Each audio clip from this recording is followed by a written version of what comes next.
Hi, this is Eric at Frog Valley Tropical Fruit Farm, and this is Florida Natural Farming. Today I'm going to do a video on how to build soil fertility and maintain it in sand in Florida with natural farming or functional farming. And there's just so much that people don't seem to understand about how to build soil fertility.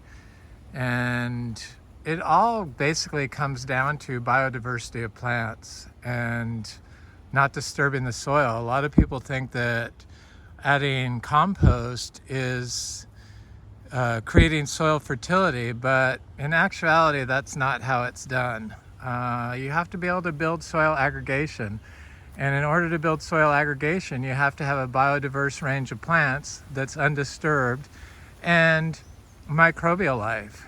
So there's three ways that plants get nutrients, or four, including through the air, but it's through the soil solution. So modern chemical agriculture just relies on the soil solution to provide plants with nutrients, but it also, the definition for soil fertility is the ability to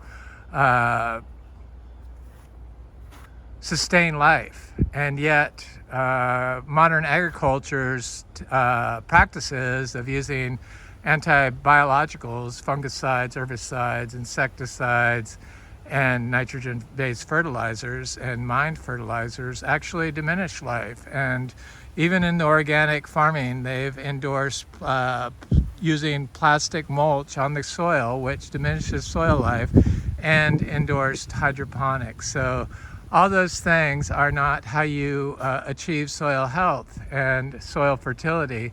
And since soil fertility is the ability to sustain life, you want to build biological life in the soil. And the way to do that is provide a home for them, and that's with the plants. So the plants and the plant diversity are life above soil, and life begets life. So it turns out that the rhizophagy cycle is when plants take in microbes, bacteria through the soil. The endophytes, the bacterial or the microbial endophytes in the plants, which are in our gut, are the microbial start in the soil.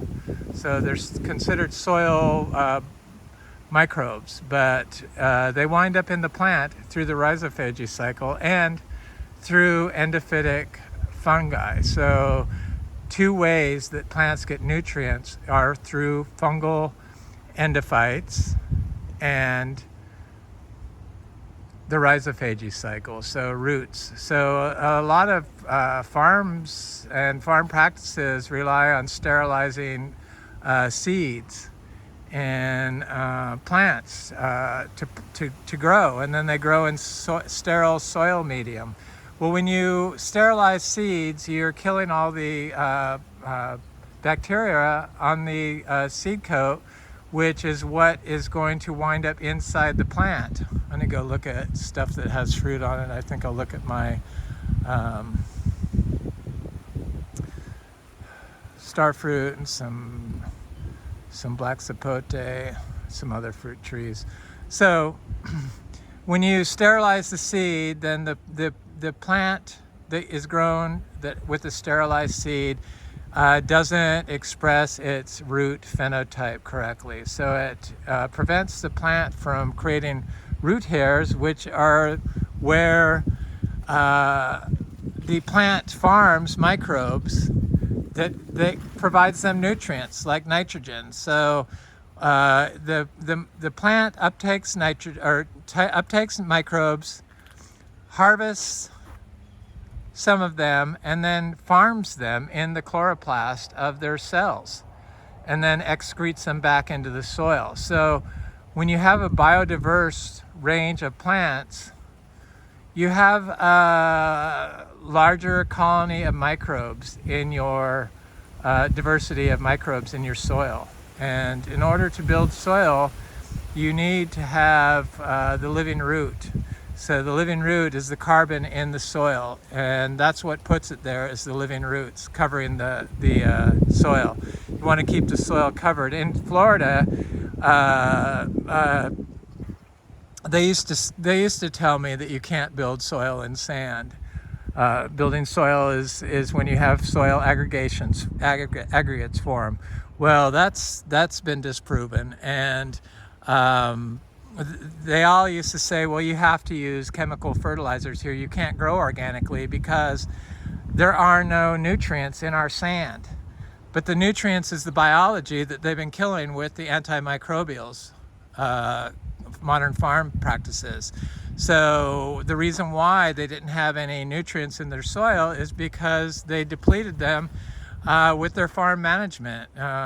So by driving all over the soil, you compact the soil. You need oxygen for the plant to produce oxidase to break down the cell walls of the microbes in the plant during the rhizophagy cycle, because those are the nutrients. So when you have a compacted soil that's devoid of long, deep roots, because you've sterilized all the soil surface, and you sterilized the plant before you plant it, and you start it in a sterilized potting medium, the chances of that plant eliciting a natural genotype is next to impossible. And the plant probably is not recruiting microbes because there just aren't microbes in the soil. So you need to build up the soil microbes in order to create soil fertility. And when we started here, it was pure sand. People think that, yeah, you're able to do this because you're on fertile ground. No, this was pure sand. I knew it could do it because it had huge trees on it. That was the first sign that it could be done to me. So I looked for a spot that had huge, giant trees on it, and they were all slowly dying. They were rotting. There was just like a handful of large trees. The palms were very nice and big, but the soil was severely compacted, and it was white sand. It's not white sand anymore. The star fruit is like everywhere. We got quite a bit of star fruit. It's just crazy, the production of the fruit here. And all without having to water. So a lot of people think that you don't need to, I don't have to water because we must have a high water table. But yeah, how do trees grow at the top of mountains? I mean, that just doesn't even make sense. You got to think about what you're saying. The reason why you can't grow plants on your sandy soil is because you don't have the biology in the soil. So you have to start building the soil biology up. And the way to do that is to not disturb the sand. Sand is so easily destroyed. And that's what we've done to our soils here in sand. So you have to kind of stay off of it. Not kind of, you do have to stay off of it. And only go on to it out of necessity. So we let this orchard floor grow out, and as soon as we did that and applied a biological of BD 500, because we used to be biodynamic certified, I noticed that soil aggregation was forming in the tall grass. And it just blew me away, because that was supposedly not able to happen. And nothing we've ever planted here do we ever water, or have we ever watered, when we plant it. So we plant it and walk away.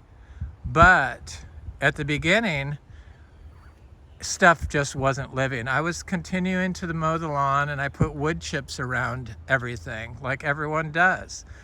And I figured that was enough. Everything didn't die, but it just didn't grow. And I just couldn't figure out why. So I started taking some soil classes, and then realized that I needed to stay off the soil and let the weeds and the plants grow out to get carbon in the soil, because that's the easiest way to keep carbon in the soil.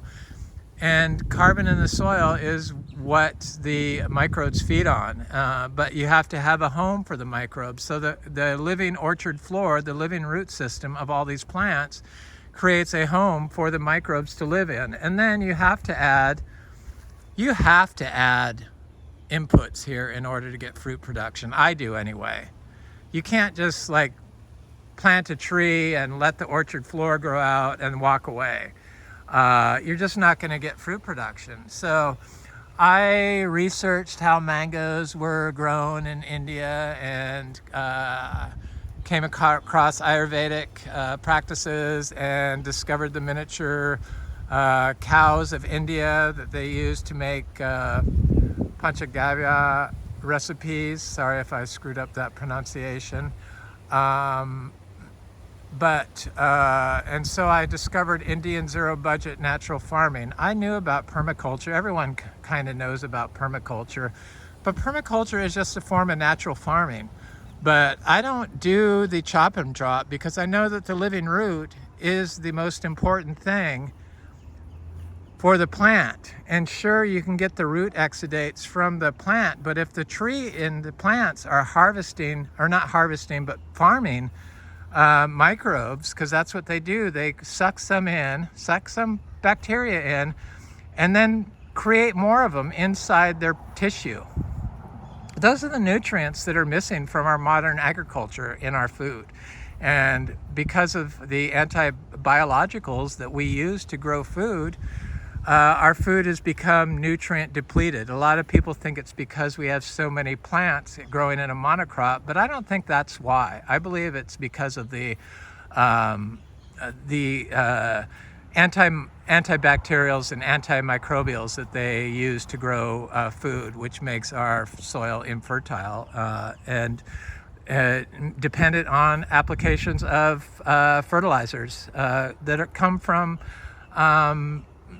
industrial sources. So industrial sourced pollution that they're using to grow plants. Yes, your plant will grow quick, but it's not going to have the same nutrients in it that you're going to get from the bacterial and fungal endophytes and the other biology in the soil. And then even in at colleges, they tried to create an enemy out of E. coli, but E. coli is a much needed bacteria that is a super nutrient scavenger. So it has lots of nutrients in it for the plant. And the only reason why it gets out of balance is due to management. So if you're managing your soils using antibacterials, you're going to favor a soil that the biology is, the microbial life is out of balance. So it doesn't have microbial balance, homeostasis, which keeps the good bacteria, keeps the bad bacteria in check. And so what happens is your bad bacteria overtake the good bacteria, and you get pathogens and fungi problems in your plants. It creates chronic disease in the plants, the same thing that's doing to us. But if you leave the biology alone and you promote life of the soil through biology and through the diversity of plants and don't use anti-biologicals, then your plant's microbial life is kept in check, and those E. coli that they have created an enemy out of that are needed to create aspartate, an enzyme that's required in plant hormone production. It's a co-catalyst for hormone pathways in plants. So it is a needed hormone, and they try to tell you to make a thermophilic compost. I've never believed in thermophilic compost. It just didn't make sense to heat up compost so high that it kills all the enzymes, because heat deactivates enzymes, and we need enzymes in order to for the plant to get have its pathways work correctly, its hormonal pathways, its growth promoting pathways, everything. It's all connected. And really, nature can balance itself if we just get out of its way and let it do its job. And really, all we have to do is plant a diversity of plants. In our case, I focus on tropical fruit trees because that's my passion. And this is the Ingus spectabilis tree. And it's got lots of blooms on it. And it's been so wet this year. It's been the oddest winter ever. Just wet, wet, wet. And it's not very good for my mangoes. Wet and cold. And I'm seeing some mangoes, but I'm not seeing a whole lot on some of my trees that bloomed in November. But they're starting up on a third bloom, so I'm hoping that will change things. But what I think's going on with the mangoes are very nitrogen sensitive. And I wanted to practice on giving mangoes extra manure, because I did that, or because we use our daily compost, so we use raw cow manure. I believe that's the best input there is. I mean, there's just too many historical methods, known historical methods where cow manure is used. It's not any other animal that's singled out, it's cow manure. So cow manure for Indian zero budget natural farming, cow manure for biodynamic farming. We're not biodynamic certified, but I once was. The dogma was too much for me. And cow manure for cow manure, zebu manure is pure humus, basically. So I gave because the cows are close to some mangoes, so I'm not able to sell that food to the public, and I have to consume it myself. So I experimented on that and gave it lots of extra cow manure inputs just to see. So the rules against supplying cow manure, because of the E. coli, they're afraid of they made a false enemy out of E. coli when it comes down to management. It's management, and when you mismanage your soils, then your bacteria loads get out of balance and the pathogens overtake the good bacteria, which would keep them in check. So it's just lifestyle on the soil, basically. We're exerting our studies onto a system that has been perfected and isn't totally elucidated. So we're still discovering stuff really at a fantastic rate now. It's fantastic. And so I can't sell the mango fruit from the mangoes that grow around our cow barn, because the manure is there all the time and I haul it right by there all the time, so it's against the law. So I practice on those mangoes, and those mangoes bloomed in starting early November. I thought I would have mango fruit in February. I have some, I think, that's going to be right, but here's some mangoes on these trees did not get the extra manure, so there's mangoes forming on them. And this one's in more shade, and everyone thinks that trees that are grown in mangoes need like all this sun, which I found to not be true. Our mangoes that are producing fruit are the ones that are growing around trees or under bananas. So because I provide that extra manure, it had a higher percentage of nitrogen that was available in the soil solution. So the soil solution gets created correctly when you have soil aggregation. So the wetting and drying process releases the nutrients into the soil, and the plant can uptake nutrients that way. But when you apply like fresh manure, a lot of it, in too high quantities, then it's too high in nitrogen, and I feel that's why those mangoes have not set fruit, to be honest with you. So there is a limit about how much you can use. So I wanted to see, and that was it, because I see all our other mangoes are producing fruit and setting fruit. So it's definitely that, and that's why they tell you not to apply nitrogen to mangoes. But it puts stuff out of balance is what it does. And when you use industrial fertilizers, you have the salt-based fertilizer, so it just sucks up.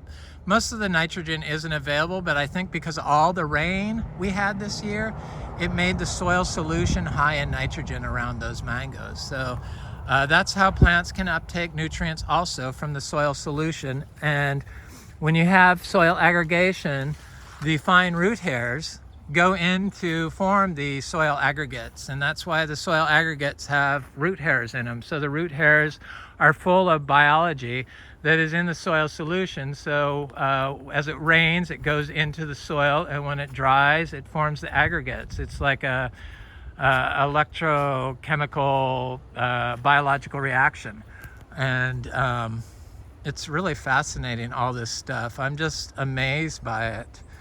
And so the third way, so we have the rhizophagy cycle, we have the nutrient soil solution, and then we have the rhizosphere arbuscular mycorrhizal fungi that I believe provide the water to the plant when the plant is in an area that is lacking in water. But what you need to do is have a plant that's able to grow its root structure out according to its genotype, and it's not affected by the environment by sterilizing the seed. So you need a seed that's not been sterilized, or you need to plant it directly into a biologically rich soil. I always put a soil aggregate in my water when I soak seeds, and I always dust my seeds with either some ground up soil aggregates, or I touch manure and then touch the seeds, touch the cow manure, because it's a biological input. So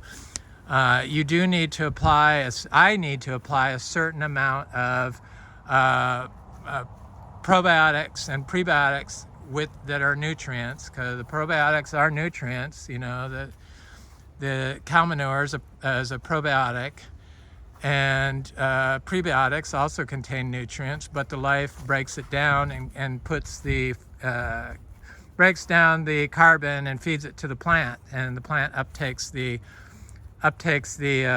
biology, and then through the rhizophagy cycle, it excretes nutrients from those plants, from those microbes, and adds a nutrient. And then the soil solution, I just talked about that. So then the arbuscular mycorrhizal fungi and the saprophytic fungi, they all work in unison. And endophytic, rhizosphere, and phyllosphere. So some grow on the leaves, some grow in the plant, some grow in the plant and outside the plant, which is the case with the saprophytic fungi, like this. I think this is a reishi mushroom. And I like to put whole logs rather than wood chips down, because I found that the whole logs don't sit right on the soil, and then they get lots of fungi in them. So I've never noticed lots of fungi growing out of my wood chips when I put wood chips down. And it's better to have a biodiverse orchard floor to grow your fruit trees in. It's to house the home for the biology, because that's the house that is needed for creating fertility in your soil. This is fertility. This is what fertility looks like in soil and sand in Florida. When I see an organic farm that is all mowed and has plastic mulch, I know they don't know what they're doing. Yeah, they can grow food that way, but is it healthy? No, because we're consuming that microplastic in the food, and the plastic kills microbial life, just as the chemicals. Some of the chemicals that they use, the fungicides, insecticides, and herbicides, kill fungi and bacteria also. So it creates a soil that is not life-giving, like a living root would do, or if you put hay on the ground as mulch rather than plastic. It's just common sense, really. It's just common sense, a lot of this stuff. And I'm so glad that it's finally being studied, and the information is out there now. And back to the arbuscular mycorrhizal fungi. So the fungi form relationships with grass, and so I found that grass is like the best thing for building soil, and it's known to be the best thing for growing soil. So the endophytic fungi grow inside the leaf tissue of the plant, of the grass. And bananas is a grass, and I found that if I plant bananas in unison with my tropical fruit trees, that all the plants do better around that, because they're like giant water pumps and they hold water. And I know that if the banana's doing well, that the trees are going to do well. And if I can plant a banana with a fruit tree with the living orchard floor that's biodiverse, or sometimes just grass, the large trees favor just grass under them. Though this particular spot is getting more biodiverse because I've added a lot of plants. I have my durian in here. Right there's one. I have my coffee in here. There's a coffee with the cacao. I have my pulisan in here, which is right there. I have some Garcinia mangostanas in here. I have different philodendrons and monstera and epiprenums and anthuriums in here. I have my licula palms in here. I have a Keppel tree in here, and they're all being dry farmed. Sure, our water table might be higher than other people's water tables, but that's just because we have a lot of carbon in our soil and a lot of plants, which keep it high. The carbon holds the water, and I think that a higher elevation would be better in Florida because because if you have a too high water table, then the roots get submerged in water. But what happens when you have this living orchard floor with the fungi and the bacteria all in here growing together, and you have soil aggregation, is that when it rains and it gets really high, that this actually lifts up. So I know that this is what happens when you mow. This path is mowed all the time. And the soil next to it is about 6 inches taller. Turns into a sandbag, and water can't move through it. If water can't move through it, nutrients can't move through it. If nutrients can't move through it, roots can't move through it. If roots can't move through it, biology can't move through it. But fungi has the ability to fix compaction, and ants fix compaction, and other life like armadillos fix compaction. And this was all lawn, and that was probably our biggest enemy here. And it took me about 6 years to realize, we've been here 8, that the compaction was our biggest problem here because this was mowed with machinery, and nothing would grow because the water couldn't move through it. So the water would just run off, and rather than get held in the soil. Now it gets held in the soil, it gets held in the carbon. So everything seems to be working better, and it seems like the more trees that I plant of a certain species, the better the other trees do. That's why our garcinias now grow super fast. That's a lindero growing next to the achachiro. I do not follow people's rules on how far to plant trees away from each other. I found that trees in nature grow right next to each other, and so that's kind of what I mimic. I try to mimic nature as much as possible here. This is Florida natural farming, and no, we were not fertile when we got here. We built the fertility up through natural farming practices. And so the endophytic fungi, they get the water, and I believe that they transfer biology to the plant also. So they are able to kickstart the calcium cycle. If the calcium cycle is not working correctly, for some reason people think they have to apply gypsum here in Florida when we're on calcareous rock. Our bedrock is pure calcium. The ground, the aquifer is calcium carbonate water. So there's plenty of calcium in Florida. So why would you have to apply calcium in Florida? It's because your water cycle isn't working because of your management cycle. And you don't have the biology in your soil. So the fungi actually excrete a substance on the calcareous rock, and their hyphae is coated with calcium oxalate. So it's pure calcium. And during times of drought, plants shut off their stomata. Look at this kumquat tree is covered in flowers. It's going to be a good seed-grown citrus. I don't do grafted plants. I have bought grafted plants. We have 250 or 60 grafted mango trees, but from Zills, but that's about it. All the rest of them I like to grow from seed. So the citrus is all grown from seed. So the fungi, the arbuscular, endophytic, saprophytic, phyllosphere fungi that provide nutrients to the plant also, they get the calcium. I think that they are one of the main drivers of the calcium cycle in the plant, which if you can't get the calcium cycle to work, none of the other cycles will work. And I believe that the fungi are one of the main drivers of that. And because their hyphae is loaded with calcium oxalate, so plants, when they shut off their stomata to conserve water, they internally break down calcium oxalate, which releases carbon dioxide and calcium and water into their tissue. So we need to have the dry stress period in order for all the biology's pathways to work correctly. and everything is connected. And when you're applying water all the time, you're cutting out the job of the fungi. So that's another way plants get nutrients. And then I think that the fourth way is they have to be taking in nutrients or bioactive compounds from the air. They have to. I mean, they take in carbon. Carbon holds water. Sure, it's got air, but air holds nutrients and it also holds toxins. So that's a way for toxins to enter the plant, is through the air. Just like we can breathe in bioactive compounds, or aromatherapy can affect our health. Same thing goes with plants. And I haven't really looked into that, but I'm going to look into that, because surely there's studies out on that now.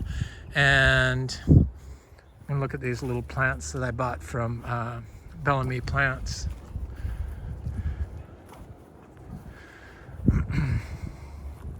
So the plants, when they excrete the they can breathe in and suck in the biology, and then they excrete out nutrients into the soil, which creates soil fertility. That's what does it. The plants, in combination with the biology, everything is connected.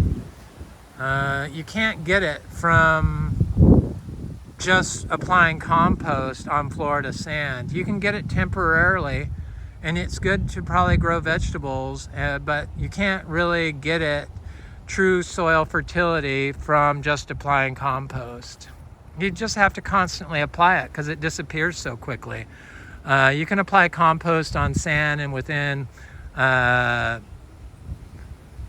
months it'll be gone, like 4 inches. Here, it'll just disappear. It'll be back to sand. Sure, it might be a little darker. Some might go into the nutrient soil pool, but most of it just goes up into the air.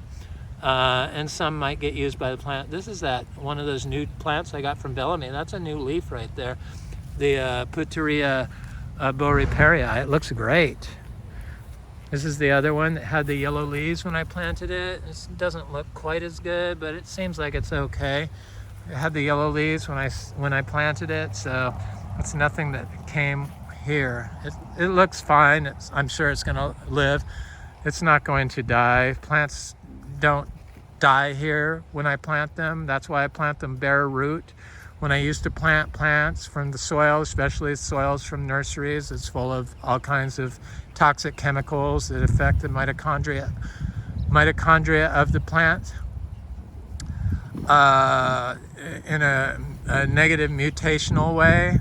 The plants a lot of times could not survive and would slowly die, probably a lot of it because of the nitrogen fertilizers that's in that soil, and then when it dried out it would burn the roots. So that's probably a lot of it. But a lot of times I was on my aeroids, they were planted with peat around the roots.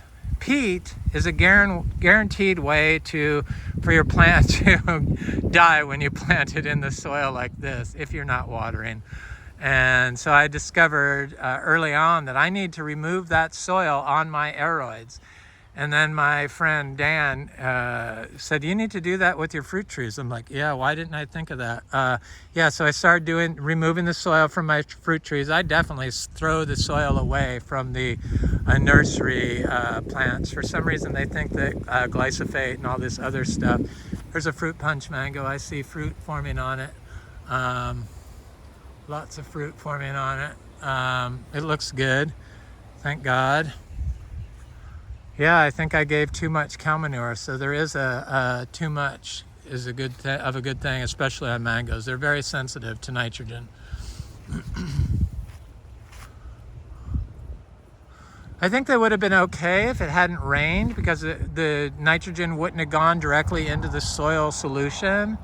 But since it rained so much that it just distributed the nitrogen throughout that mango root zone, and it just affected their ability to set fruit. So when I plant plants, I remove all the soil. I rinse the roots in rainwater. Oh, I'm going to go over to this black sapote tree. I rinse the roots in rainwater.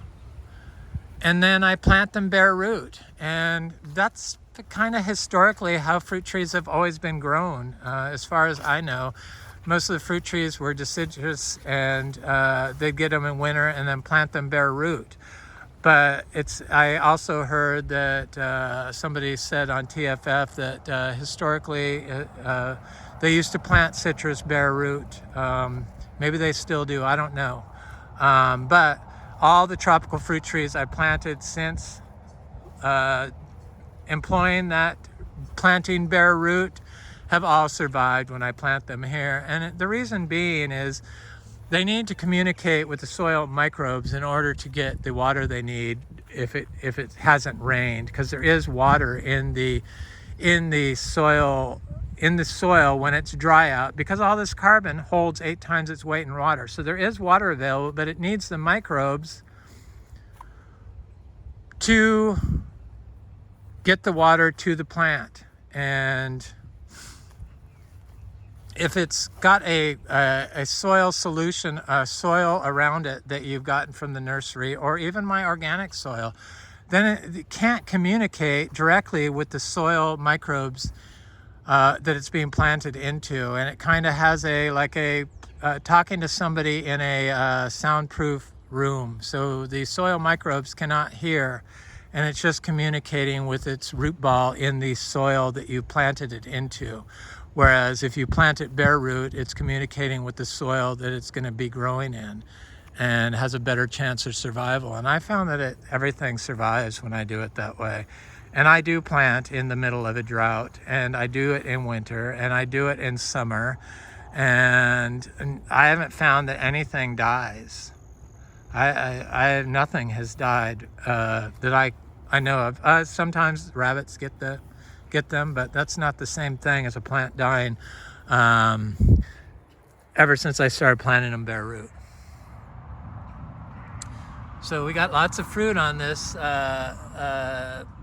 mangostana. This, not mangostana, but the seashore mangosteen, and they're getting big, and there's fruit all over it forming. So it looks like it's going to be a bumper year. In fact, there's flowers up here now, so everywhere is going to be covered in flowers. I don't know how much to charge for this fruit. I'm going to sell some. I want to plant a lot of them. I know some people want them to grow also. But Weird Fruit Explorer never even tasted the seashore mangosteen that I could find. Maybe he did, but I couldn't find anywhere that he tasted it. And I've never been able to find fruit for sale. Miami Fruit doesn't even sell fruit from the seashore mangosteen. The seashore mangosteen is supposed to be a very good fruit. Supposed to taste much like watermelon Sour Patch candy.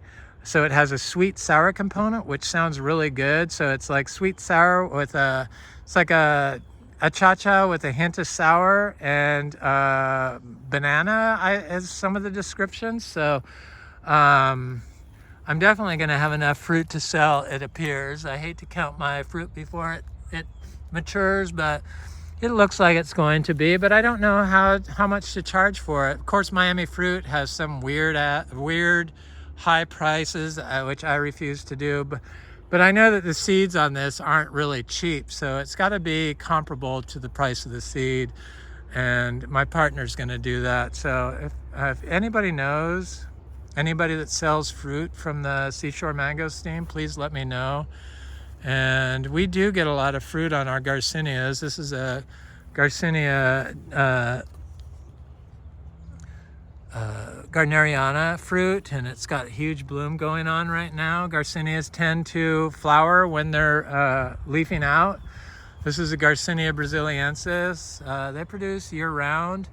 The Gardneriana, the Madruno, the Livingstonii, the Intermedia, the Madruno, the Achachiro, according to Raul in Puerto Vallarta and off TFF. And I take his word for it. He seems like an honest person. I know some people can lie, but not everyone does, thank God.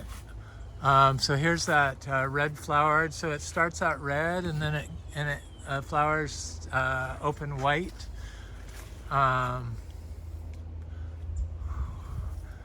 the male tree of the seashore mangosteen. Appears like it's setting fruit. That couldn't be.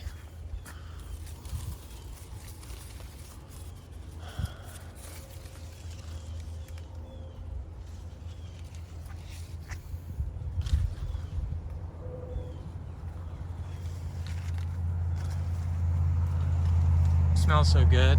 Flowers on that. I was going to go over to that black sapote.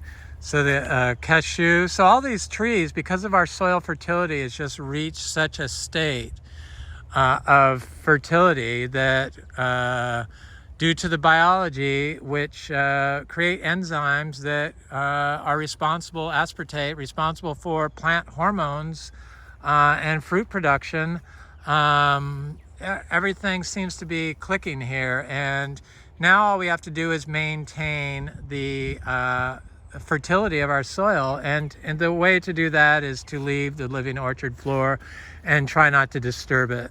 Disturb it as little as possible. And so that's what we do now. And I imagine we're going to be a major cacao farm because we have fruiting cacao, and we grow 3 different types. There's a little cacao seedling I just planted this year. It's a Criollo cacao. And we have about 20 fruit on a yellow rib that I'm going to try to plant all the seeds from that. So that will put us over probably 200 cacao trees growing naturally here. And I believe that in order to maintain soil fertility on sand, that you have to keep applying small amounts of animal manures. Just because sand is so biologically active, like if I put compost down here, because of the rain and the heat and the 24/7, 365 biological activity of our soils, the compost will disappear. And most compost goes up in the carbon.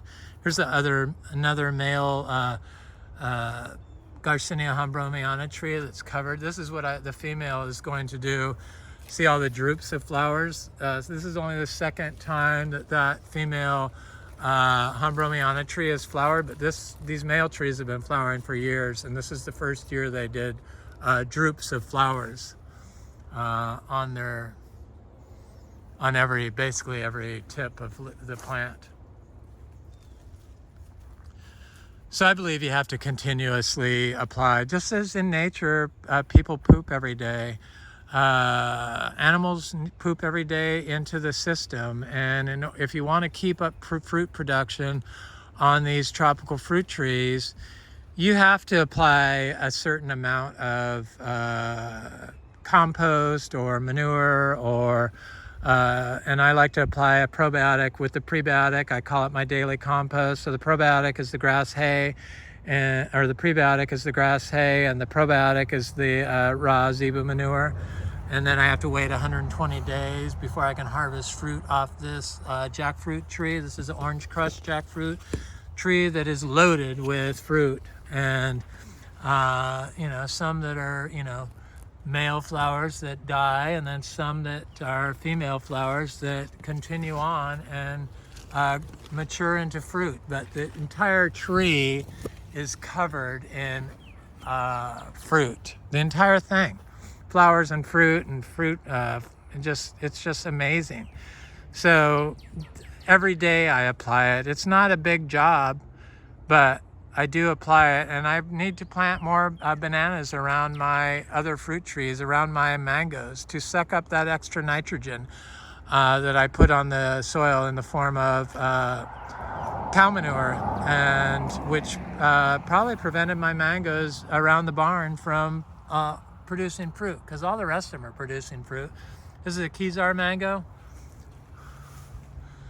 I did give all the other mangoes one pile of manure, but I wanted to see how much manure I could put next to how much daily compost I could put on the soil around the mango trees. You can't grow mangoes in compost, by the way. So, well, you can, but they're probably not going to be very healthy. They wind up with disease, and so there is a point when your soil can get too rich, and I think that I got to that point back there. Other plants do just fine with it, but mangoes are very nitrogen sensitive, and they're sensitive to hormone disruption, which you get from using glyphosate. So where they've sprayed glyphosate around our mangoes, the mangoes are affected. They seem like they're okay. This is a Gary mango. They seem like they're okay, but I could tell that the soil is just not as healthy over there as it is elsewhere. This is a dot mango. It's okay. So this is what our orchard floor looks like. Most of it is grass. I didn't have to plant any of it. I'm gonna look what the soil looks like right here. If I can get down in there. Yes. I have to dig underneath a pile of dead debris. Usually after it rains, the soil solution gets, so it's held together by roots. So the roots grow through the soil aggregates. And then the soil solution, when it wets, it lightens the color of the aggregates, because the blackness of the aggregates is darker, or the color of the aggregates is darker when here's a little aggregate right here. It's got a root in it. When it doesn't rain, so when it dries out, and then they get bigger, and then when it rains, and it's during the rainy season, it turns into sandy loam, the soil. It's very interesting, and that's soil fertility in Florida on sand. This is a Super Julie mango. Looks good. They smell so good. I see little mangoes on here. I was getting a little afraid. I thought, whoa, are we gonna get any mangoes this year? And one thing about soil fertility, it's spot to spot. Not every spot is the same. Some spots have huge, giant, deep areas of soil aggregation. Some spots don't have any. I believe that's probably due to compaction. This is a orange sherbet mango, and it looks okay. I'm trying to see if I see any mangoes on there. I do see a couple little mangoes forming. It's had a mixed bloom, so it had flush and flower. Due to the strange weather we've had this year, very wet and very cold, very wet and very cold, or very wet and very warm and very cold.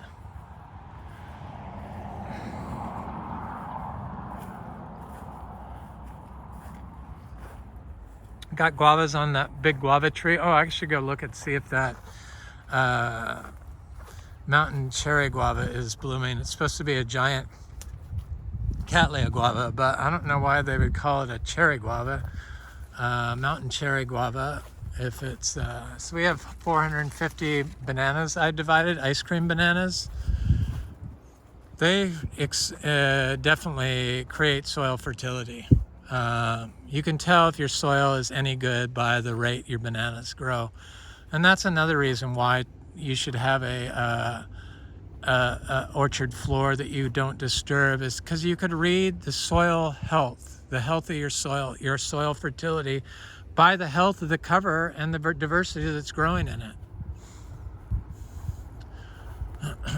Here's that mountain cherry guava, Psidium longipetiolatum. Oh, I thought it was flowers, but it looks like it's just, no, it is flowers, it's just not opening yet.